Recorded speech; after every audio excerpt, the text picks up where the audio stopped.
it's like a broken record, same old songs of accusation play. Like who are you to speak the truth? Just look at all your failures and mistakes. And if they really knew you, there's no way they could love you anyway.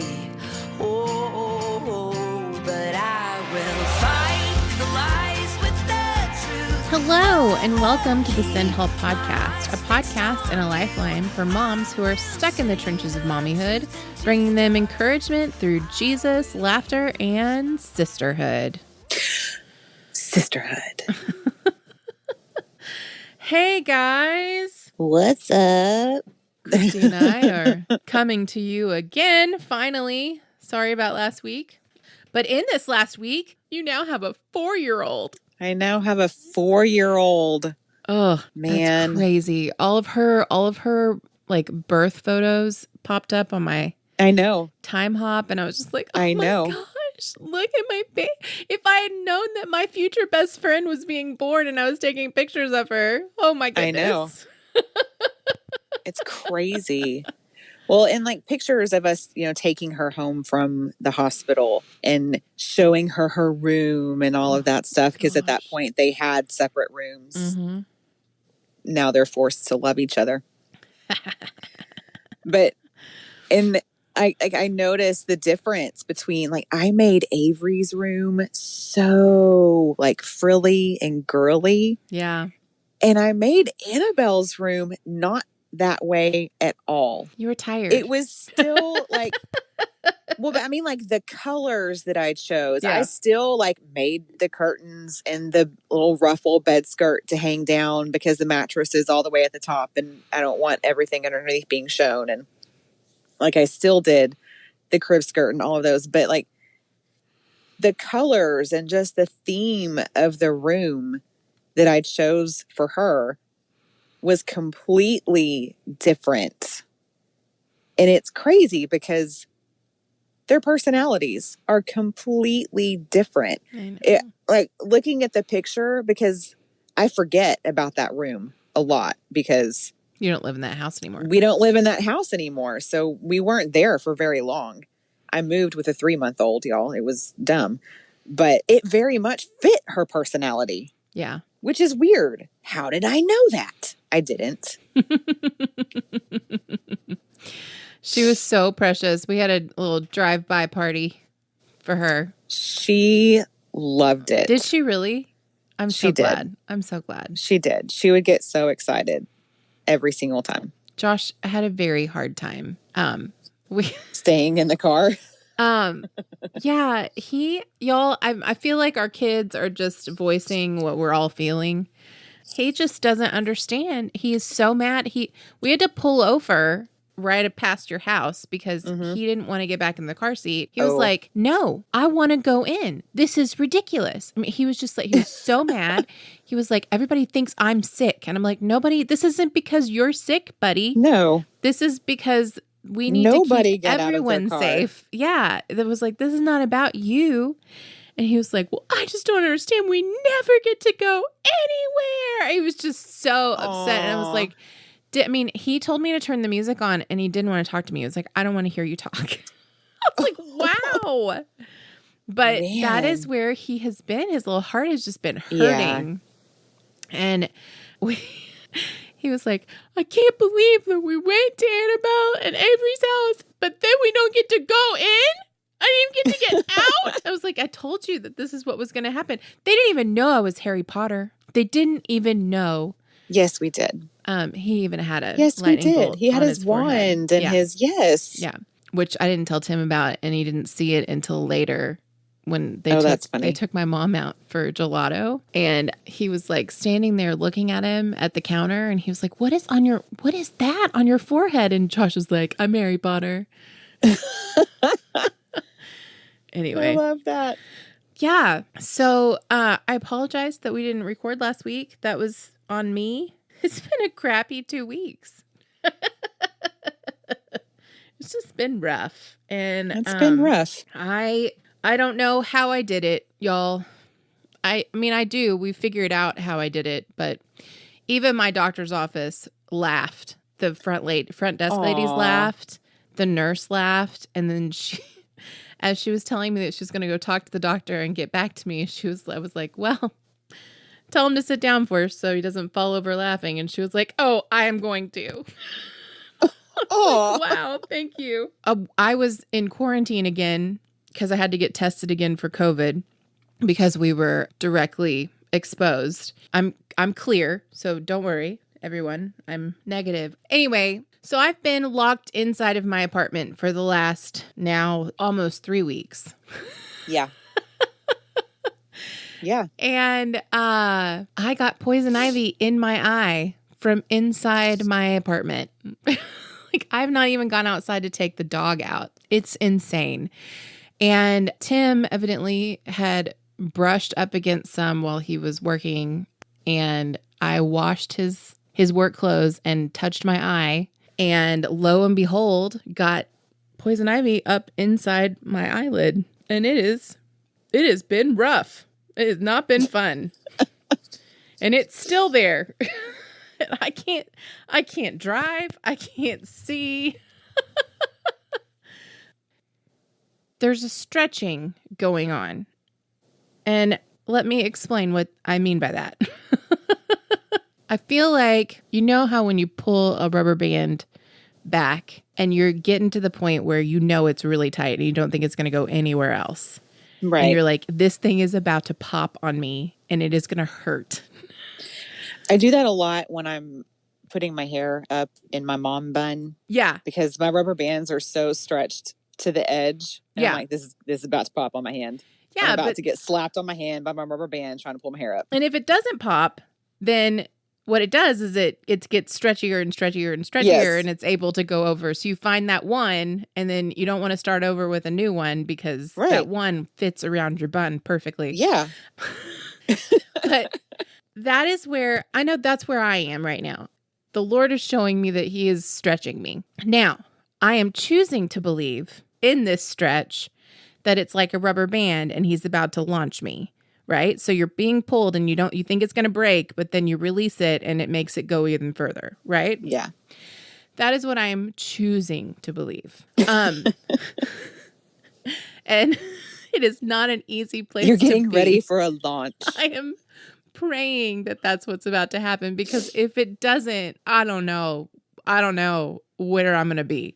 And usually, like in our household, if one of us is under attack spiritually, both of us is under attack spiritually. So at least I have a battle buddy, right, in Tim. But he's not getting attacked like this the way that I am right now. And he didn't get poison ivy underneath his eyelid. He got it on his arm, not underneath his eyelid, which is good because somebody has to make money in this house. But I don't know. I think that I've already stretched at a mental capacity as a mom I basically have been maybe a handful of places since March. You know, we've had to be flexible in what our plans were going to be for the fall and where God was taking the podcast. And turns out we were planning on one thing and he's doing something else, which is really cool. Right. It's going to be good. But like, we've all had to make a lot of adjustments and we've had to learn to be flexible. And I've been thinking about stretching, like my back is all tense and like, because I'm not moving around a lot because I'm inside my apartment and I need to stretch, but it hurts. I need to stretch my back out and I need to do some exercise, but it hurts. And strengthening and conditioning and all those things, you have to stretch and it hurts like heck until it doesn't. Because the next time when you go back, you're able to do more. Right.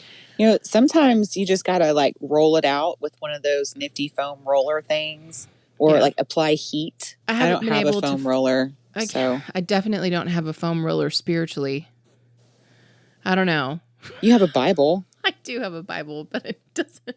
That you can dig into. I guess. Just like that foam roller would softly dig into your muscle. Yeah, it hurts so good. Just put the edge of the Bible up on the eyelid and turn your head back and forth and roll the eyelid on the spine of the Bible. It'll work. It will. It's spiritual. It'll work. Well, I mean, stretching helps in the healing process. Think about when you go to a physical therapist or a chiropractor. I don't go because I'm scared of what they would make me do. Yeah, but that says a lot about me. if you don't do the exercises and you don't stretch, then you're never going to get full range of motion back. Right. And that's a lot of analogies at once. What I am learning in myself, and this has been a lot, there have been a lot of tears. So my eye is swollen, and like I've already put on the COVID-15 during this quarantine. But the thing that like you guys all know, like lashes have been my go-to purchase on the internet through quarantine. So like my eyes are something that I've always been able to fall back on. I could find confidence in putting on some makeup, even if I put on extra weight, even if I was having a bad hair day, I could dry shampoo it and put makeup on and I could make something work. And it was something that I could do. My whole life, my eyes have been the thing that people have told me about. And I realized that I put a lot of worth into what other people say about me. And I have found my identity in my eyes.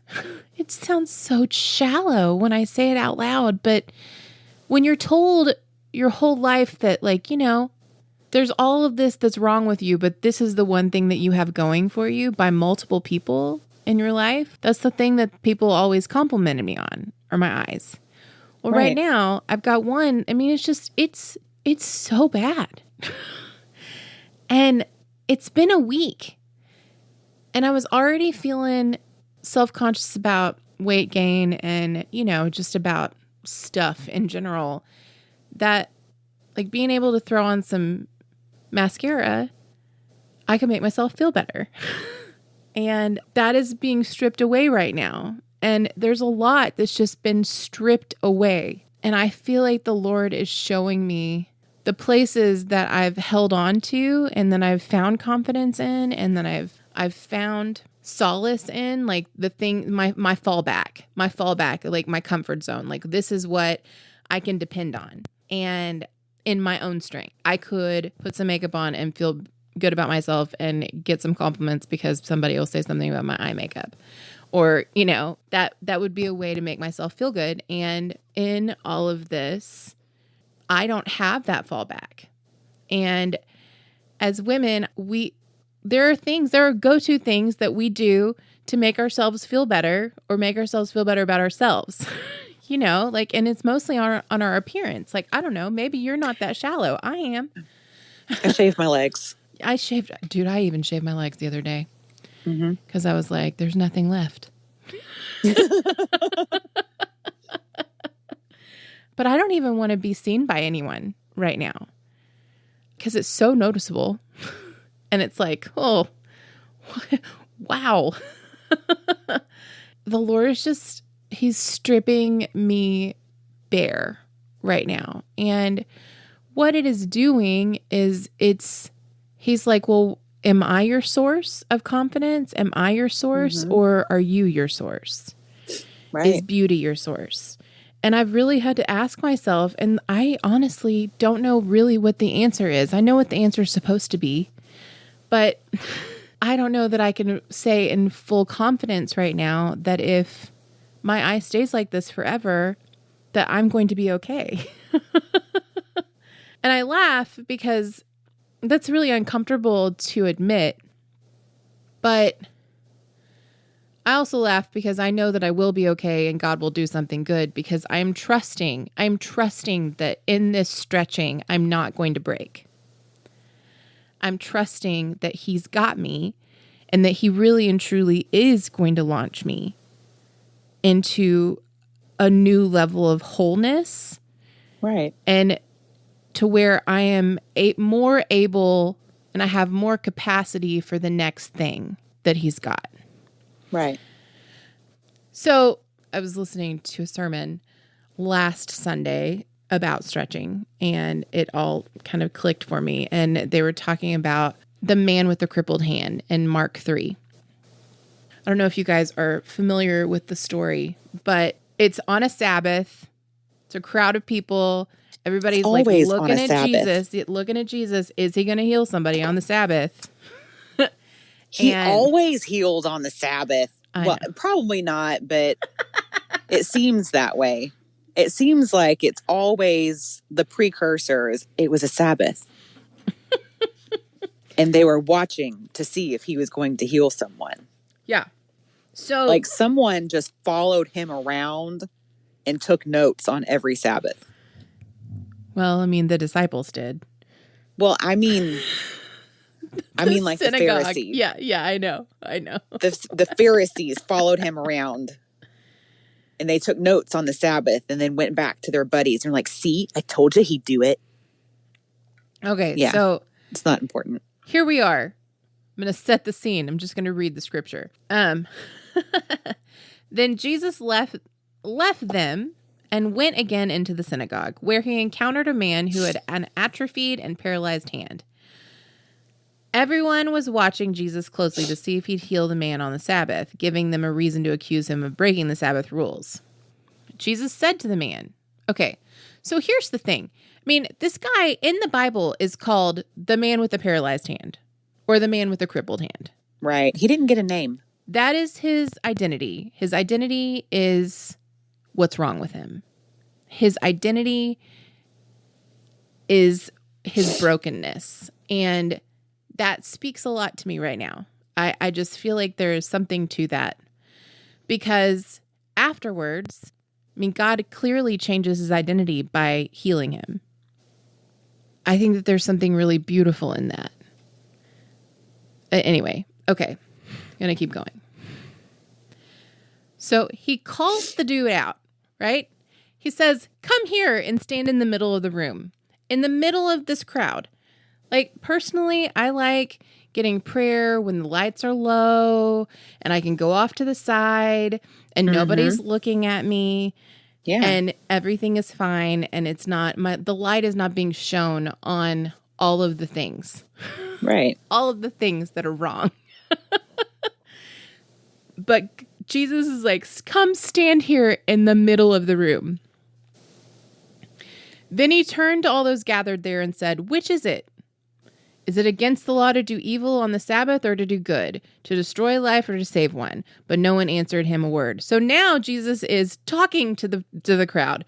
It's like, just in case you weren't paying attention, now come pay attention. And this dude, this cripple guy, is standing there and he's like, what is about to happen to me? And now everyone's looking. Like, I identify with that right now. Like, if I go to anywhere that I can't wear my sunglasses, I'm like, everyone is staring at me. You know, that's so uncomfortable. It makes my skin crawl just to I feel for this man. Then looking around at everyone, Jesus was moved with indignation and grieved by the hardness of their hearts and said to the man, now stretch out your hand. I mean, I want to believe that I would be completely obedient in that moment to just do it because Jesus said so. But at this time, Jesus is just a dude that's been healing people that people are calling the Messiah. We don't know for sure. He hasn't risen again yet. Right. You know? And now Jesus is telling this man, do this physically impossible thing in front of all of these people. Whoa. That was physically impossible for him to stretch out that hand. This man has had this hand forever. Right. He's never not known it to be like that. And now Jesus is saying, in front of all these people, and he's got a bit of an attitude, now stretch out your hand. I feel like everyone has that thing, like a thing. Yeah. Because when you said that, this is so weird and kind of ridiculous. But when you said that, I was like, oh, what if he told me to climb a ladder? Oh, geez. Right? No, I can't do it.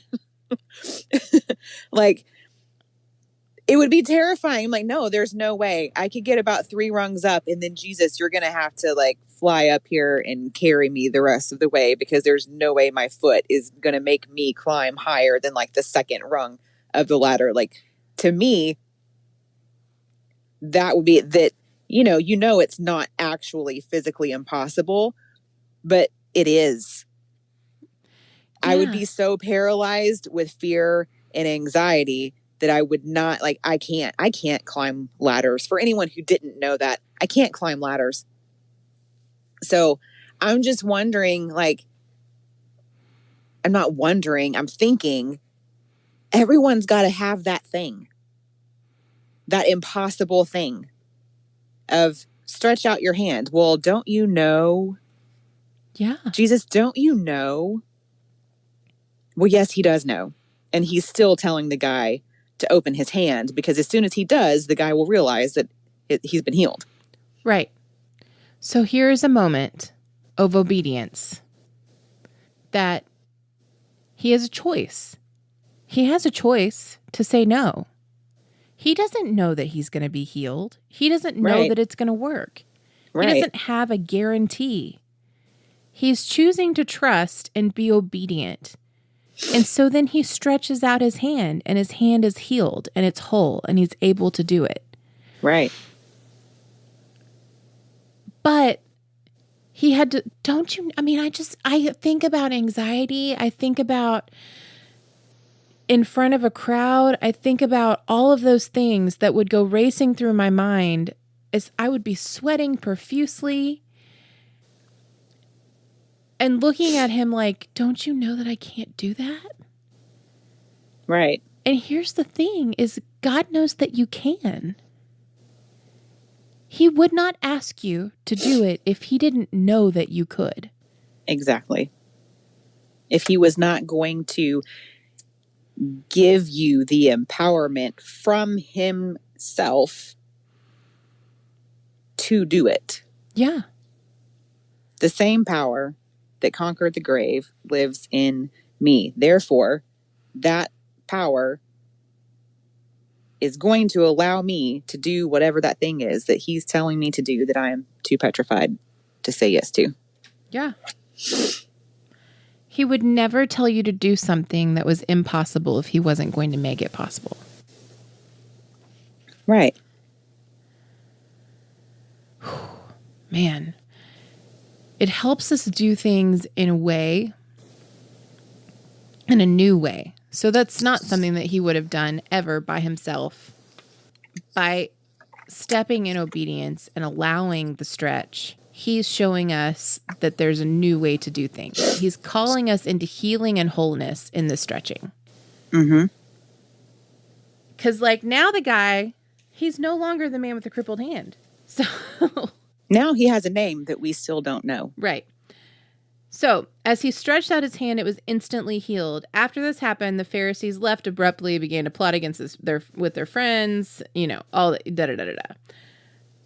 But don't you know that this man was, like, running around to everybody that knew him as the man with the crippled hand? Look at this. Look at this. Look what I can do. Look at this. And look, that's what God does. He sets you up to have a testimony. Mm-hmm. In that stretching and in that healing and in that whole new wholeness, now you have a whole new platform. Now you have testimony to who he is and the impossible things that he can do. I'm looking through my notes because I wrote a lot of stuff down. Being made whole allows you to be more effective for the kingdom. Because now you have purpose, you have drive, and you're like, anyone that will sit still long enough for me to show them that my hand works, mm-hmm. I'm going to tell. Right.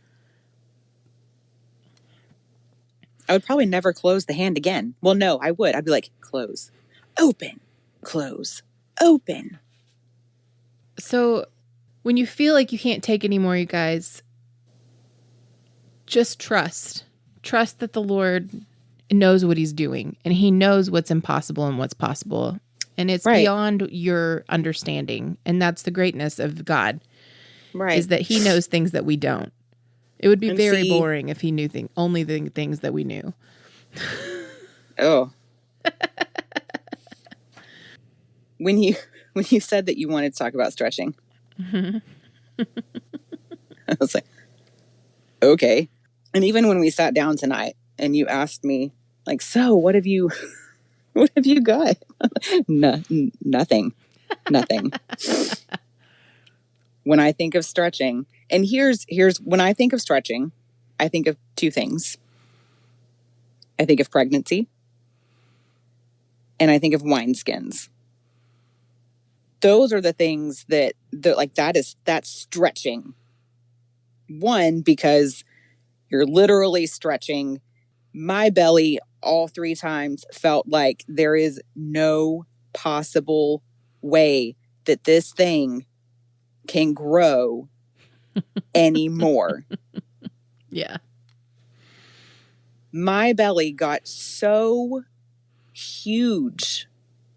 So huge. I was not the cute little petite pregnant woman with the tiny little volleyball bump. No. You had like a medicine ball. Yes. In there. It was big. Yes. And Carson was a beach ball. Yes. Yes. The stretching, I mean, literally pregnancy is the first thing that comes to my mind when someone says the word stretching. I've got all the stretch marks all across. Like my stomach is literally a tiger now. It just is. And that's what I think of. But, I've heard a lot of pastors talk about birthing pains. Yeah. And that we, as people, I guess, if I relay the analogy correctly, that we are in the stage where you're having the birthing pains, like we're expecting and we're feeling the pains that come right before the birth. Oh yeah. This is where we are right now. We are in the birthing process. We're in the birthing contractions process. Are happening, but we're not there yet. Which is also a stretching, but we won't talk about that stretching. But and all the moms on the podcast went, yeah. Right. So, but in that whole, my voice just did something weird. I was like, stop it, voice, stop. Okay. In that whole process, before the birthing can happen, there is a change that happens inside the body. Mm-hmm. There is a growth that happens inside the body. There is life that is being created as the stretching happens, and then the birthing pains. And then you give birth to this amazing little thing, and you immediately forget I had 3, and I did not enjoy pregnancy. So I obviously forgot that I didn't enjoy pregnancy. But your body is physically, for the woman, your body is physically doing something that entire time.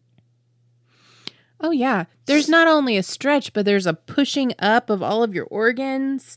And there's this little thing is making room inside of you, and your lungs are compressed, and everything is squished so that it could make more room. Yeah, no, I agree. And I believe that right now we're in a birthing season, and promises and new things are being birthed.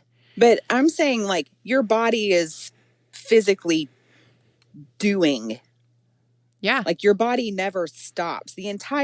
From the moment of conception until the child is birthed, your body never stops growing, nourishing, working, and working, and working to make this thing happen. Yeah. The guy had to open his hand. Yeah. In order to be launched, in order for the stretching to have a purpose, in order for the effect, you have to do the work. You have to do the work. He had to, I don't know, he probably sat there looking at his hand, concentrating really hard, thinking, okay, well, I'm about to attempt to make this happen. Yeah. He had to do the work to make the fingers open, to open his hand. The birthing pains, something is coming, something is going to be launched from that stretch, but you have to do the work. You have to do the change. You have to go through the change and do the work so that you can go through the change before the birth can happen. The new life will come. The new life will happen. But you have to do the work to make the changes. Well, just like conditioning training and stretching and rolling out those tense muscles and right. Yeah. Apparently you have to break muscle down to make it grow. I don't know. Yeah. I try to avoid those conversations. But my other thought on stretching is wineskins. Yeah. In Matthew, and probably the other Gospels also, but I'm sticking with Matthew. That's the one that I've been reading. I haven't been reading the other ones, so I can't definitively say, oh yeah, it's in all of them. So I'm just going to stick with Matthew. Jesus talks about the wineskin. You don't put new wine into the old wineskin. If you put new wine into the old wineskin has already been stretched and it's weak. So that thing will not launch. Yeah. That thing will bust. Yeah. It's been sitting out like a rubber band that's been sitting out. The old one that's been in the sun. Yeah. Yeah. You stretch that one and it's just going to break like a crisp in your hand. It's not even going to pop and snap you. It's just going to break.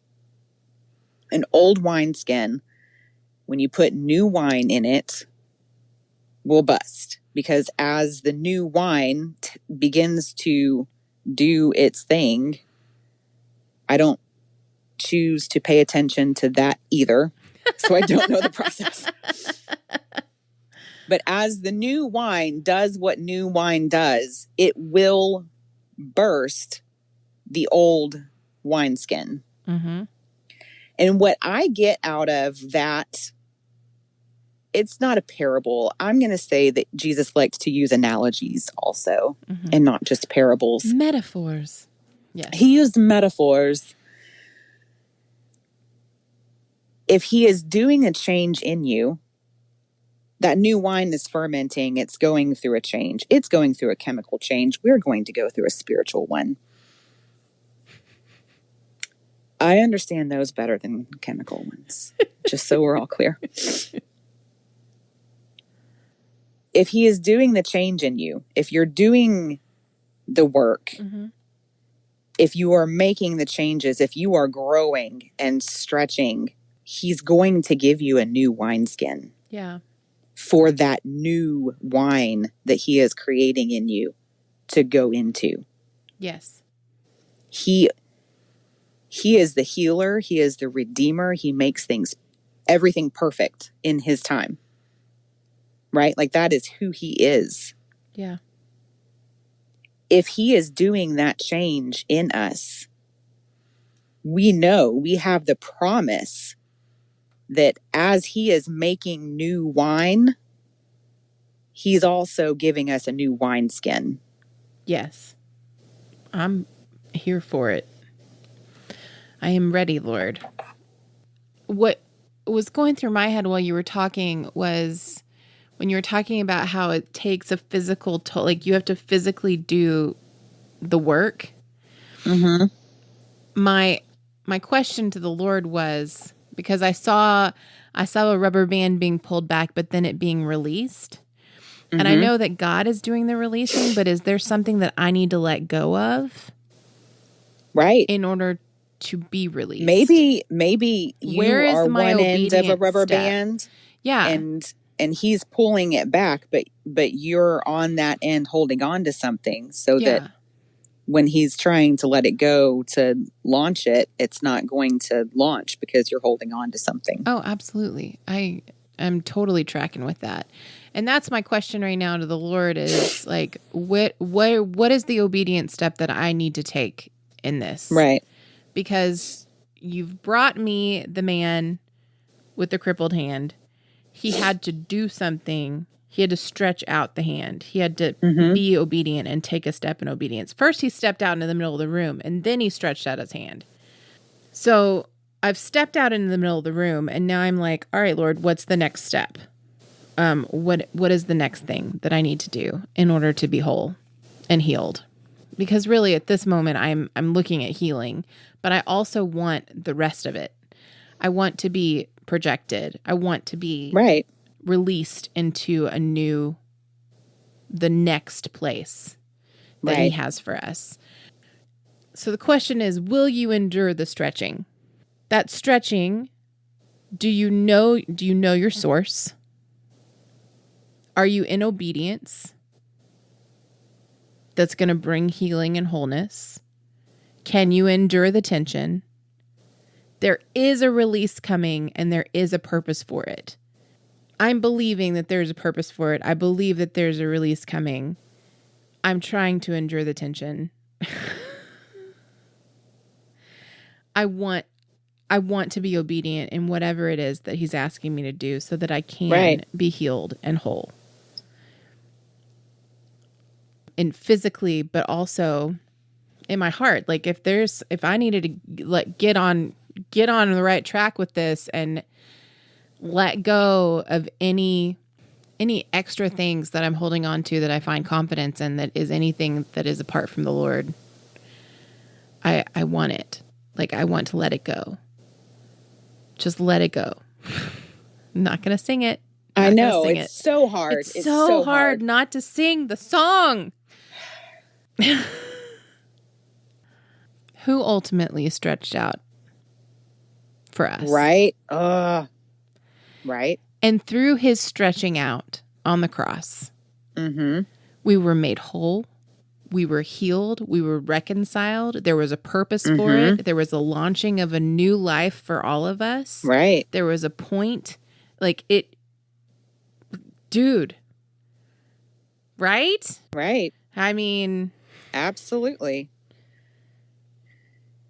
Now I feel really bad that that's not the first thing that I think of when I think about stretching. That's okay. The Sunday school answer is always Jesus. Come on, always Chrissy. Jesus. No. Although I think your pregnancy and your wineskin was really good. If you're being stretched right now, take solace in the fact that God is in it, and he would not ask you to do the impossible if he didn't know that he could make it possible. Just go with it. Let go of whatever it is that he's asking you to let go of. Be obedient. Stretch out your hand because he wants to give you a new name, and he wants to give you a purpose. And there is a purpose in the stretching. Ugh. I hate stretching so much. All right. We love you guys. Thanks for listening. Follow us on all of the social medias at Send Help Podcast, including now YouTube. We're getting together some videos, but you can listen to us on YouTube now. The current season is up. Yes. The current season is up. And season 2, still working on the other ones, right? Yeah, I've been working on it. I've just got to get them up there. Anyway, check us out on thesendhelppodcast.com, and we will see you guys next week. Bye, guys. Bye.